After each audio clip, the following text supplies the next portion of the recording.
The minivan smelled like old fries and air freshener that stopped working 2 months ago. 2015 Honda Odyssey. Cracked bumper from a parking lot incident I never reported. Jake sat in back with a metal case on his lap. 11 years old.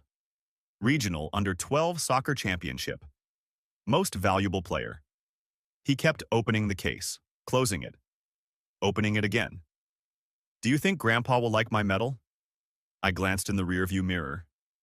He'll be proud, bud. Mia sat next to him. 8 years old. Book open. Ignoring everyone like she always did when family gatherings loomed. I'd been paying my father's cabin mortgage for 18 months, $2,200, every month. Automatic withdrawal. He never said thank you. Never acknowledged it beyond a text that said, "Got it," when the first payment cleared. That morning he'd posted photos on Facebook. Sunset over Lake Erie. Beer on the deck. Caption. Retirement life. Hard work pays off. Hard work, right. But today wasn't about that. Today was about Jake. His first big win. His coach called him relentless. Said he outworked every kid on the field. I wanted my father to see that. To celebrate that. I pulled into the driveway. 4-bedroom house. Manicured lawn. American flag hanging from the porch. Pontoon boat parked on a trailer next to the garage. I'd put down $12,000 for that boat. Emergency loan. Dad said he'd pay me back in 6 months. That was 14 months ago. 30 people were already in the backyard. Cousins, aunts, uncles, my father's retired buddies from the factory, smoke rising from the grill, coolers full of beer, kids running around with sparklers even though it was still afternoon. We walked through the side gate. My father stood at the grill wearing a chef apron that said, "Grill Sergeant," holding a Bud Light, laughing loud at something my brother Derek just said. Derek, 34, real estate agent, Dad's favorite. Always had been. Derek! My father clapped him on the back. There's my $1 million man. Closed another deal? Derek smiled that smile. The one that said he knew exactly where he stood in the family hierarchy. 2 this month, Dad. That's my boy. Then my father saw me. The smile didn't disappear. It just adjusted. Went from genuine to polite. Marcus, you're late. Traffic. Happy 4th, Dad? Yeah. He looked down at Jake and Mia. Jake, Mia, go play with your cousins. Jake hesitated. His hand went to the metal case. Jake wanted to show you something. My father waved me off. Later, burgers are burning. He turned back to the grill. Just like that. Conversation over. Jake's face fell. Not dramatic. Just a slight downturn at the corners of his mouth. The kind of disappointment kids try to hide but can't. My jaw tightened. Not today. Not this time. An hour later, everyone was eating. Picnic tables loaded with burgers, hot dogs, potato salad no one touched, corn on the cob. My father held court at the head of the main table, surrounded by his buddies, all of them retired factory guys, all of them loud. These millennials, my father said, gesturing with a half-eaten burger, they want trophies for showing up. In my day, you got a trophy when you won, not for participation. His buddies nodded, mumbled agreement. Jake finished his burger, wiped his hands on his shorts, walked over to the table, metal case in hand. Grandpa? My father kept talking. I'm serious. They give out medals for breathing now. Grandpa? Jake's voice louder this time. My father stopped, looked down. Jake, I'm talking. Jake opened the case. The medal sat on velvet lining. Gold-colored. Ribbon striped red and blue. Engraving clear, even from where I sat 10 feet away. U12 Regional Champions, Jake Hayes, MVP. I scored the winning goal, Jake said. His voice small but proud. Coach said I worked harder than anyone on the team. Silence at the table. Everyone looking at the medal. At Jake. At my father. My father picked it up, examined it, turned it over, read the engraving. Then he laughed. Loud. Dismissive. The kind of laugh that cuts. Put this away, Jake. Nobody cares about participation awards here. He handed the medal back. Jake froze. Fingers wrapped around the ribbon. Eyes wide. My father turned to his buddies. See what I mean? They give these out for breathing now. The buddies laughed. Uncomfortable. But they laughed. Jake stood there, clutching the medal to his chest. Eyes filling with water he refused to let fall. Mia watched from the kids' table. Her face went hard. That look she got when someone hurt her brother. I saw Derek smirk. Saw my father's buddies chuckle. Saw Jake's hands shaking as he closed the medal case. I stood up, grabbed my beer bottle, still full, picked up a knife from the table, clinked them together. Sharp, loud, metal on glass. Everyone stopped. 30 heads turned. Actually, Dad, before we do cake, I have an announcement. My father looked confused. Marcus, sit down. About the family reunion next month, at the cabin. The table went quiet. My father's smile faltered. The cabin in Lake Erie, the one you've been posting about, the retirement dream you worked so hard for. What about it? His voice careful now. I pulled out my phone, opened my banking app, turned the screen toward the table. This is my bank statement. $2,200 every month for 18 months. Cousins leaned in, squinting at the screen. $39,600 total. Mortgage payments on your cabin. My father's face went white. And since you don't celebrate effort, since Jake's hard work is just a participation award, I'm canceling those payments. Today. I tapped the screen, opened the recurring payment menu, found the cabin mortgage, pressed cancel, put the phone on speaker. Payment canceled. The automated voice echoed across the backyard. A notification dinged.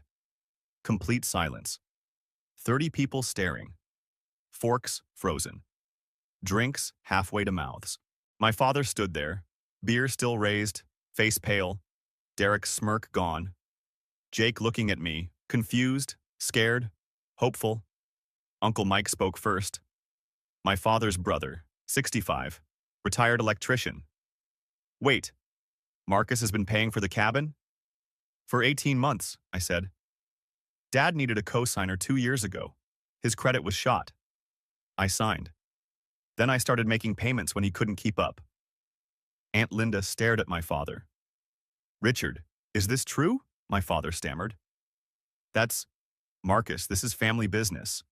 It was family business. My voice stayed level, cold. Now it's public business, because you made my son's achievement public humiliation. Derek stood up, tried to defend.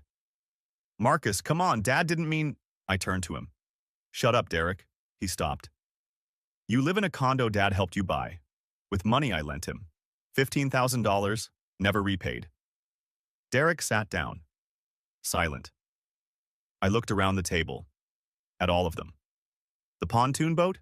$12,000 down payment. Mine. The new deck you're all standing on? $8,500. Mine. Dad's hard work retirement? My money. My father's face went from white to red. He stood up, shaking. You ungrateful. I raised you. You raised me to be your ATM. I'm done. You can't just cancel the payments. That cabin is mine. I reached into my pocket, pulled out a folded piece of paper. Actually, it's not. I handed it to him. Check the deed. I'm co-owner. You needed me to qualify for the loan, remember? He unfolded it.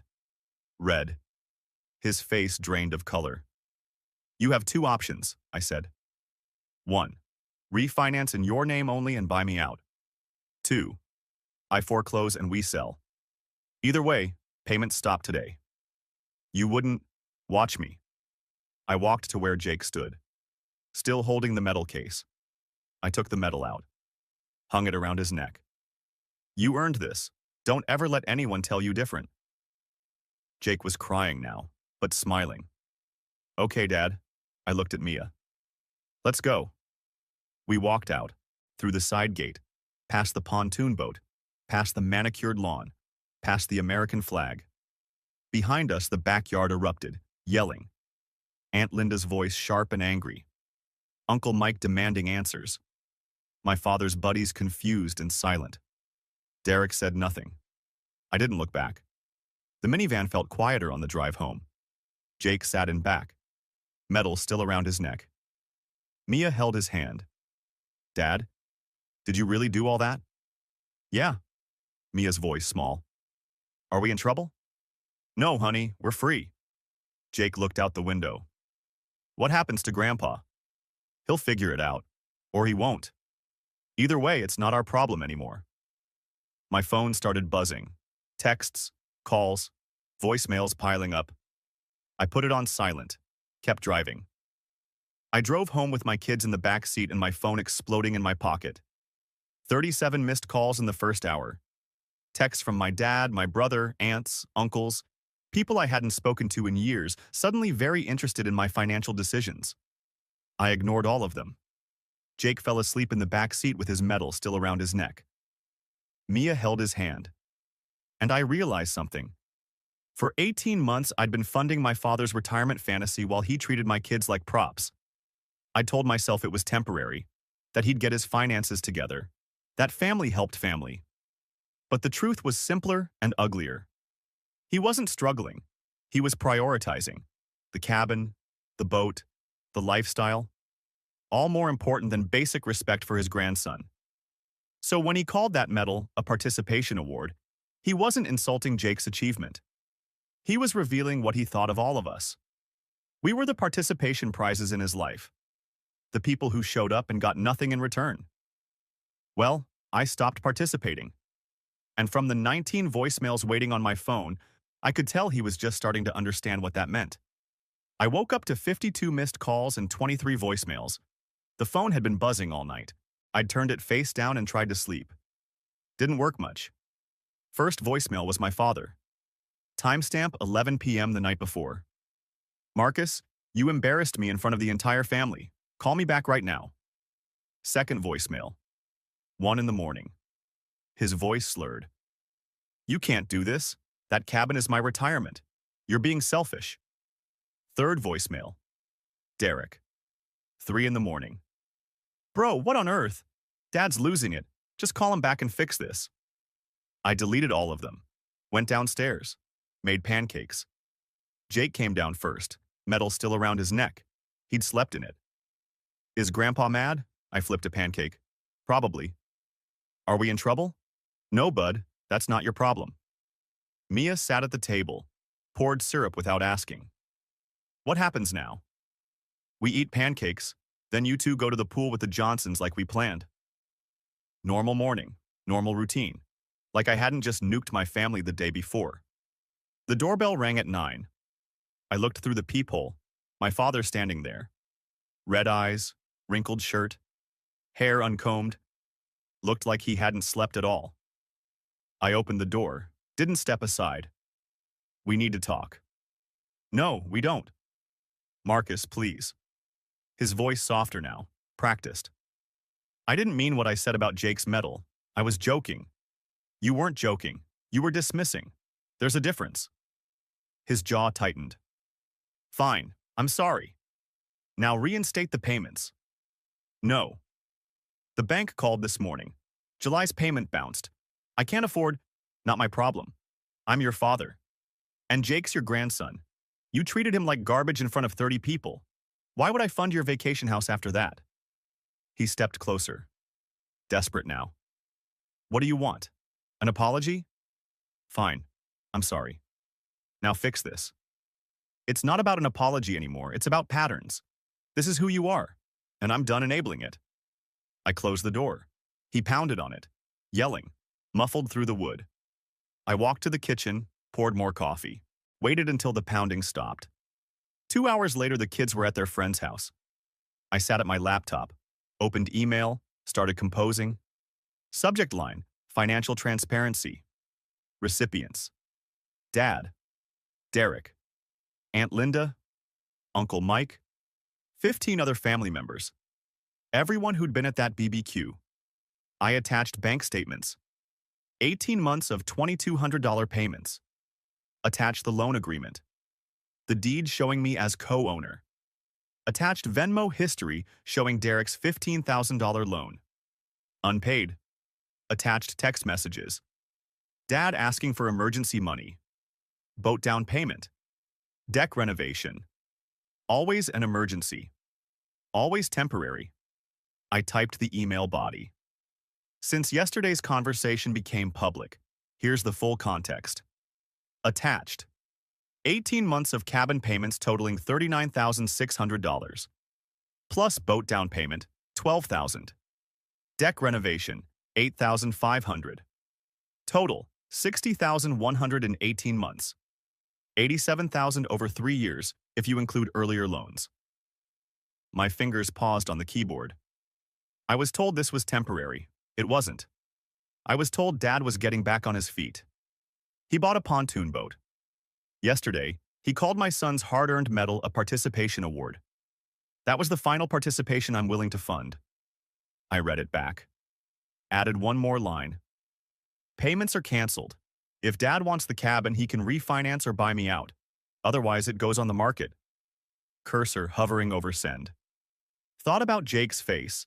The way he clutched that medal. The way his eyes filled but didn't spill. Pressed send. My phone exploded. Aunt Linda first. I had no idea. Richard told us he paid for everything himself. This is awful. Uncle Mike. This is messy. You should have kept it private. Derek. You just humiliated Dad for no reason. He's 62 years old. Cousin Ashley. Good for you. Dad did the same thing to me with my wedding. Never thanked me for the $5,000 I lent him. My father. I want nothing to do with you. I'm talking to a lawyer. I replied only to him. Good. Have your lawyer call mine. The deed is public record. The next day, Derek called. I almost didn't answer, but I did. Marcus, come on. You made your point. Now undo the damage. What damage? Dad's friends are calling him. People are talking. You made him look like a freeloader. He is a freeloader. He's our father. He raised us. He raised us to be his backup plan. I'm done being that. Derek's voice shifted, pleading now. What about the cabin? He loves that place. Then he should have paid for it. I'll pay the next few months. Just give him time. You live in a condo he helped you buy with my $15,000. You want to help? Pay me back first. Pause. That's different. It's not. Goodbye, Derek. I hung up, blocked his number. The next morning, an email arrived. Reynolds and Associates Law Firm. Subject line. Notice of intent. Hayes versus Hayes. I skimmed it. Claims I illegally stopped payments on property I don't own. Threatens lawsuit for emotional distress and financial damages. I forwarded it to my lawyer, Sarah Chen, real estate attorney I'd used for my divorce. She replied an hour later. This is hilarious. You're co-owner. You can stop payments anytime. They have no case. Want me to respond? Yes. Firmly. Her response was short, professional, brutal. Mr. Hayes is co-owner per attached deed. Payments were voluntary. No legal obligation exists. Further baseless threats will be considered harassment. Advise your client to refinance or prepare for sale. My father's lawyer never replied. By the third day, the family had split into camps. Team Marcus, Aunt Linda, Cousin Ashley, Uncle Mike, reluctantly, Jake's godmother, a few cousins who'd lent money to my father over the years and never got it back. Team Dad, Derek, my father's drinking buddies, a few older relatives who thought family was family no matter what. Team Ghosting, most of the cousins. Some aunts and uncles. People who didn't want to pick sides, so they just stopped responding to group texts. My father posted on Facebook. Vague status. You find out who your real family is when times get hard? I didn't respond. Aunt Linda commented underneath. Real family doesn't expect their kids to fund their lifestyle, Richard. The post disappeared 10 minutes later. That evening, I tucked Jake into bed. He was quiet, thinking. I could see it on his face. Dad, why is Grandpa so mad? I sat on the edge of his bed. Because I stopped paying for something he wanted. But why were you paying for it? I paused. Chose my words carefully. Because I thought that's what family did. Help each other. But Grandpa didn't help you. No, he didn't. And he was mean about my medal. Yeah, he was. Jake pulled the blanket up to his chin. I'm glad you stopped paying for his stuff. I blinked. Yeah? Yeah, he was mean. And you work hard. You should keep your money for us. My throat tightened. I nodded. You're right, bud. He rolled over, eyes closing. Night, Dad. Night. I stood in the doorway for a minute, watching him sleep, medal on his nightstand now, catching light from the hallway. Late that night, my phone rang. My father. I stared at it. Almost didn't answer. But curiosity won. Marcus. His voice was calm, practiced. I've been thinking. You're right. I should have handled Jake's medal differently. I said nothing. I'm sorry. I mean it. Can we work something out? With the cabin? Like what? I'll refinance. But I need 90 days. Banks move slow. Can you cover 3 more months?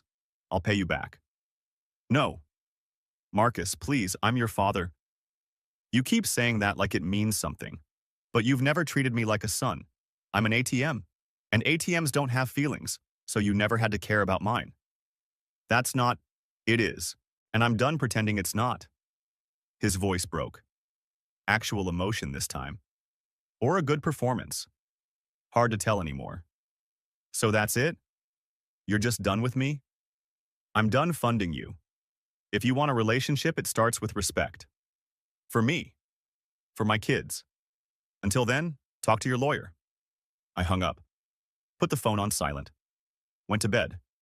3 days after the BBQ, my phone finally stopped buzzing. The family had split into camps. Team Marcus. Team Dad. Team Ghosting. My brother stopped calling. My father stopped begging. And I sat at my kitchen table with a stack of bank statements, realizing I'd spent $87,000 over 3 years trying to buy my father's approval. $87,000. That's 2 years of Jake's college tuition. That's Mia's braces, her summer camps, her school trips. That's the vacation I canceled last year because Dad needed deck repairs. That's the cracked windshield I never fixed because there was always someone else's emergency. And for what? So my dad could post cabin photos on Facebook and pretend he'd earned it all himself? So he could mock my son's medal in front of 30 people and expect me to keep writing checks? I thought about Derek's call. He'd said, "You made Dad look like a freeloader." But I didn't make Dad look like anything. I just stopped hiding what he was. And that was the part they couldn't forgive. 2 weeks later, an email arrived from Summit Mortgage Group. Subject line: Refinance application. Richard Hayes. Denied. I opened it. Read the reason. Insufficient income. Credit score 580. Debt-to-income ratio exceeds lending limits. I forwarded it to my father. Added one line. You have 60 days to buy me out or we list it. His reply came 10 minutes later. You're really going to take my cabin? I typed back. I'm really going to stop paying for your cabin. He didn't respond. A week later, I hired a realtor. Karen, 50s, no nonsense. Sold houses in the Lake Erie area for 20 years. She walked through the cabin with a clipboard, took notes. Nice property, 2-bedroom, updated kitchen, deck needs some work but nothing major. I'd listed at $240,000. Fair market value. Do it. Photos went up online that afternoon. Professional shots, sunset over the water, the deck I'd paid $8,500 to build, the pontoon boat in the driveway I'd put $12,000 down on. My phone rang an hour later. Dad. Screaming before I even said hello. You listed it? You didn't buy me out. I don't have $120,000 to buy out your half. Then we sell. This is my retirement. No, it's a house I paid for that you used. Now it's an asset we're liquidating. He hung up. Called back 5 minutes later. I didn't answer. The next day I got a call from an unknown number.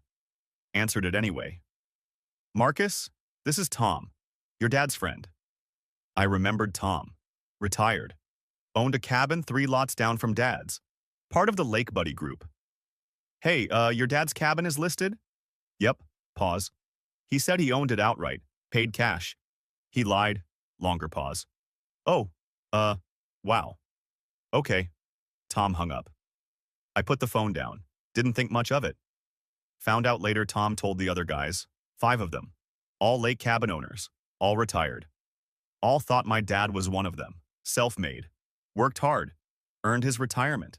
They stopped inviting him to poker nights. Stopped including him in the group text about weekend plans. Froze him out. My father blamed me. Aunt Linda called a few days later. Voice tight. What do we do about the reunion? The Hayes family reunion. Annual event. Hosted at the cabin every August for the past 15 years. 30 people, burgers, volleyball, kids swimming off the dock.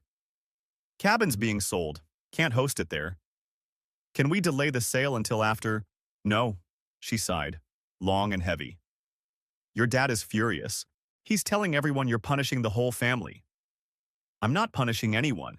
I'm selling a property I co-own. I know, I'm on your side, but this is going to get ugly. It's already ugly. The reunion got canceled. Group text went out. Dad sent a message to everyone. Thanks to Marcus, no reunion this year. Hope you're all proud. I didn't respond. Aunt Linda replied underneath. Richard, stop. You created this situation. My father left the group chat. 5 weeks after the BBQ, Karen called. We have an offer, $235,000. Cash buyer. Close in 10 days. Accept it. I sent an email to my father. Short, clinical. Offer accepted, $235,000. After realtor fees, we each net $108,500. Wire transfer details below, he called. Voice breaking. Real emotion this time. Or exhaustion. Hard to tell. Marcus, please don't do this. That cabin. It's all I have. You have a house, you have a pension, you have Social Security. You don't have a cabin you never paid for. I'll pay you back. Just give me time. I gave you 18 months. Goodbye, Dad. I hung up, blocked his number. Derek showed up at my door 2 days later. Unannounced.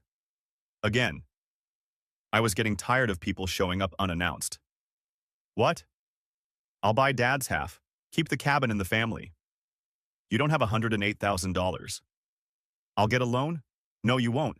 Your condo is underwater. I checked public records. He stopped. Stared at me. You researched me? I researched everyone who benefited from my money. You owe me $15,000. Dad owes me $87,000. When you pay me back, we can talk about family loyalty. I don't have $15,000 right now. Then you don't get to lecture me about family. Goodbye, Derek. I closed the door. He stood on the porch for a minute, then left. 6 weeks after the BBQ, I sat in a title company conference room, signing papers. My father wasn't there. Sent his lawyer instead. Young guy. Mid-30s. Looked uncomfortable. I signed where they told me to sign. Initialed where they told me to initial. The lawyer signed for my father. Power of attorney. Karen handed me a wire transfer confirmation. $108,500. Deposited into my account. I stared at the number. 18 months of my life. $39,600 paid out. $108,500 received back.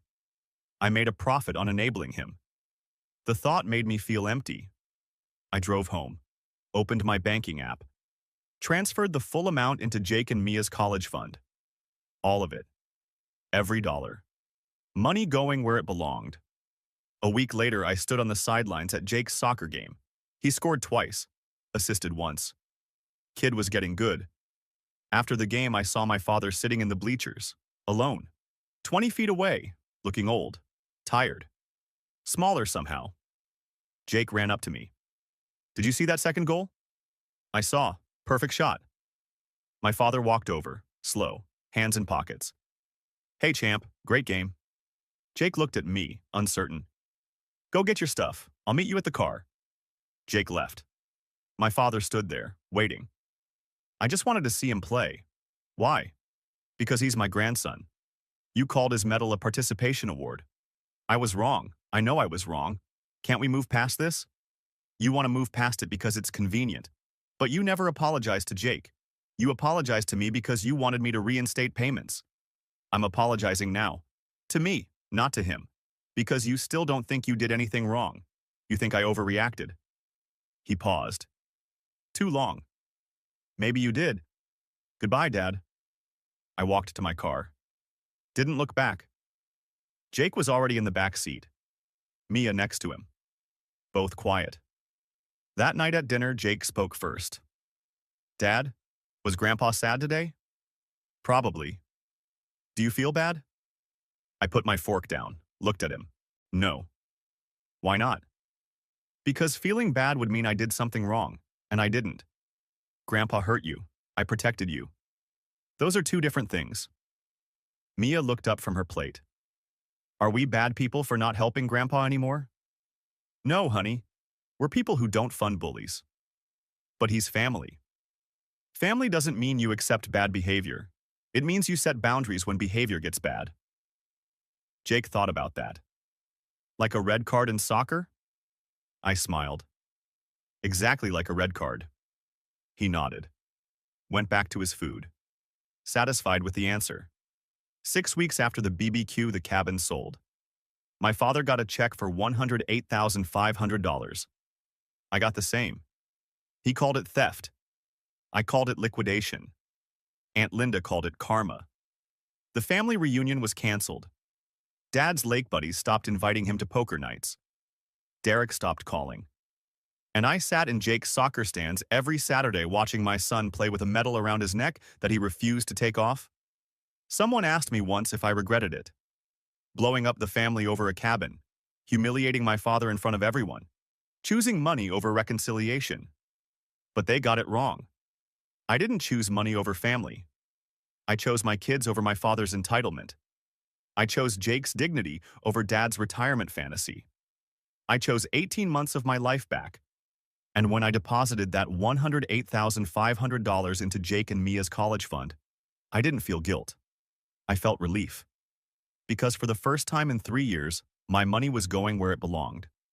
To the people who actually mattered. 6 months later, life got quiet. January morning. Saturday. Jake sat at the kitchen table eating cereal. 12 now. Birthday had passed in December. Small party. 3 friends. Pizza. No extended family. The medal still hung on his wall. Regional champion. MVP. He dusted it once. Put it back up. Mia did homework at the other end of the table. Math problems. Didn't ask for help anymore. Just figured it out. I made coffee. Checked my bank account out of habit. College fund. $127,000. The cabin money plus 6 months of not paying my father's bills. $2,200 a month. $13,200 saved. Added to the $108,000 from the sale. No surprise visits, no guilt trip calls, no voicemails at 3 in the morning. Just peace. Aunt Linda called that afternoon. We talked once a month now, casual check-ins. She never pushed. Your father sold the boat. I stirred my coffee. Okay. He moved too, smaller place, 2-bedroom condo, 55-plus community. Good for him. He's working part-time, hardware store. Says he needs to make ends meet. I said nothing. He blames you. Says you ruined his retirement. I'm sure he does. Pause. He asks about the kids sometimes. What do you tell him? That they're thriving, because they are.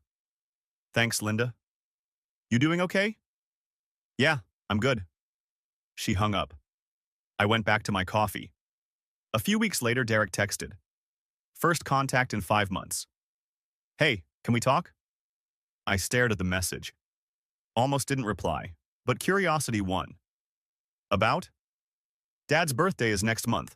Thought maybe we could all get together, bury the hatchet. Has Dad apologized to Jake? 3 dots appeared, disappeared, appeared again. He's working on it. Then no. It's been 6 months, Marcus. You made your point. It wasn't a point. It was a boundary. Goodbye, Derek. I blocked his number. Should have done it months ago. 2 weeks later, Jake came home from practice. Burst through the door, medal in hand. Dad, we won! I looked up from my laptop. State finals? Yeah, I scored the winning goal in the second half. I saw. That shot was perfect. He ran to his room, came back with the old medal, hung the new one next to it. 2 medals, side by side. Mia walked past, glanced at the wall. You're like a medal factory, Jake laughed. I'm just good. No mention of Grandpa. No asking if we should call him. No wondering if he'd want to see it. Just moved on. The grocery store encounter happened on a Thursday. I was with Mia, needed milk and bread, basics. Turned the corner into the frozen food aisle. Saw him. My father. Standing there. Older somehow. Thinner. Gray stubble. Holding a box of frozen dinners. He saw me. We both stopped. Awkward silence. The kind that fills a whole aisle. Hi, I nodded. Dad. He looked at Mia. Hi, Mia. She stepped behind me, didn't respond. How's Jake? Good. I heard he won another medal. He did. Pause. He shifted the frozen dinners from one hand to the other. I'd like to see him sometime. Then apologize to him. I told you I was sorry. You told me you were sorry you lost the cabin. You never told Jake you were sorry you humiliated him? His face tightened, defensive. I didn't humiliate him. Yes, you did. I turned my cart, walked away, didn't look back. Mia stayed close. Behind us, I heard him say something, too quiet to make out. I didn't ask him to repeat it. That night, Mia sat on the couch. Quiet. Thinking. I could tell. Dad, Grandpa looked sad today. I know. Do you think he misses us? Maybe. Do you miss him? I paused, put the dish towel down. I miss the idea of him, the grandpa I wanted him to be. But I don't miss the person he actually is. She thought about that. That makes sense? Does it? Yeah. Like when I stopped being friends with Emma because she was mean. I missed having a best friend. But I didn't miss Emma being mean. I smiled. Exactly. She went back to her book. Satisfied. 1 year after the BBQ, I sat at Jake's soccer practice. Bleachers. Saturday afternoon. Cold but sunny. Jake scored during a scrimmage. Teammates cheered. Coach clapped. Kid was getting really good. I thought about the past year. $127,000 in the college fund. 0 debt. No secret payments. No guilt trip calls. Kids happy, thriving, confident. My father somewhere else, living smaller, working part-time at a hardware store, bitter. Another parent sat next to me, Steve, Jake's teammate's dad. Your kid's great, you must be proud. I am. Heard your family had some drama last year. You doing okay? Small town, everyone talks. Yeah, I'm good. Good, family stuff is complicated. It doesn't have to be. He nodded, didn't push. Jake waved from the field. I waved back. My phone buzzed. Text from an unknown number. I'm sorry for everything. Can we talk? I stared at it. Long enough to recognize the rhythm. My father's new number. Long enough to remember Jake's face when that medal got called a participation award. Long enough to remember 18 months of $2,200 payments disappearing into a cabin I never got to use. Long enough to remember every time I said yes when I should have said no. I deleted the text. Watched my son play. A year after the BBQ, my father sent me a text. I'm sorry. For everything. Can we talk? I stared at it for a long time. Long enough to remember the way Jake's face looked when that medal got called a participation award. Long enough to remember 18 months of $2,200 payments disappearing into a cabin I never got to use. Long enough to remember every time I said yes when I should have said no. Then I deleted the text. People asked if I felt guilty. If I regretted destroying the family over money. But it was never about money. It was about respect. My father spent 3 years treating me like an ATM and my kids like props. When I stopped funding his fantasy, he called it betrayal. When I sold the cabin, he called it theft. When I set boundaries, he called it cruelty. He never once called it consequences. Jake's got 2 medals on his wall now. State champ and regional champ. Both earned. Both celebrated. Both hanging in our living room where my father will never see them. Mia asked me once if I missed Grandpa. I told her I missed the version of him I'd imagined. The one who showed up to games and celebrated effort and didn't need my bank account to love me. But that version never existed. So no, I don't feel guilty. I feel free. Some trophies you earn. Some respect you demand. I got tired of pretending the difference didn't matter.